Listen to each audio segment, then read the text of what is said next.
लो सारा सस्पेंस खत्म।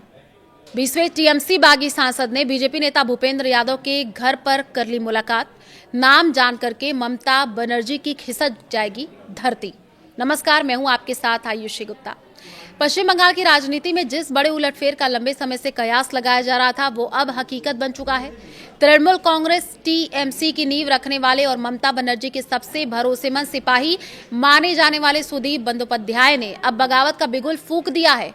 उनके इस कदम ने ममता बनर्जी की कुर्सी के नीचे से जमीन खिसका दी है। वे आज सुबह ही कोलकाता से दिल्ली पहुंचे और सीधे बीजेपी नेता भूपेंद्र यादव के आवास पर जाकर के पहुंचे। 20वें बागी सांसद के नाम पर लगी पक्की मुहर सवाल ये है।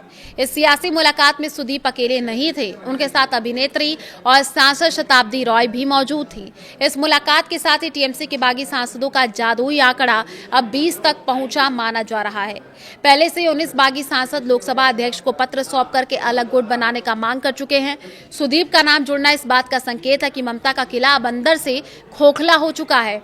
अब ये सभी सांसद जल्द ही लोकसभा स्पीकर से सामूहिक मुलाकात कर सकते हैं। पार्टी में उपेक्षा से नाराज थे सुदीप। मीडिया में छिपी रिपोर्ट के मुताबिक सुदीप बंदोपाध्याय का तृणमूल में रसूख का अंदाजा इसी बात से लगाया जा सकता है कि वे लोकसभा में पार्टी के नेता थे, लेकिन पिछले कुछ समय से पार्टी में जिस तरीके से उन्हें हाशिए पर धकेला गया, उसने उनके भीतर भारी असंतोष पैदा कर दिया था।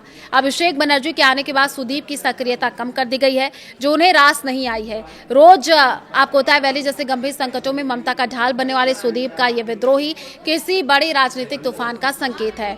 सुदीप के इस बागी तेवर ने उनकी पत्नी और विधायक नैना बंदोपाध्याय की स्थिति को भी संदेह में डाल दिया है। हालांकि अब तक नैना ने पार्टी का पक्ष ही रखा है, लेकिन सुदीप के पाला बदलने के बाद अब ये चर्चा जोर पकड़ रही है कि क्या वो भी बागी खेमे में शामिल होंगी। सिग्नेचर फर्जीवाड़े के आरोपों के बीच फंसी है नैना का अगला कदम ममता बनर्जी के लिए किसी अग्नि परीक्षा से कम नहीं होगी। टीएमसी में मची इस खलबली ने राजनीति के समीकरण पूरी तरीके से बदल दिए हैं।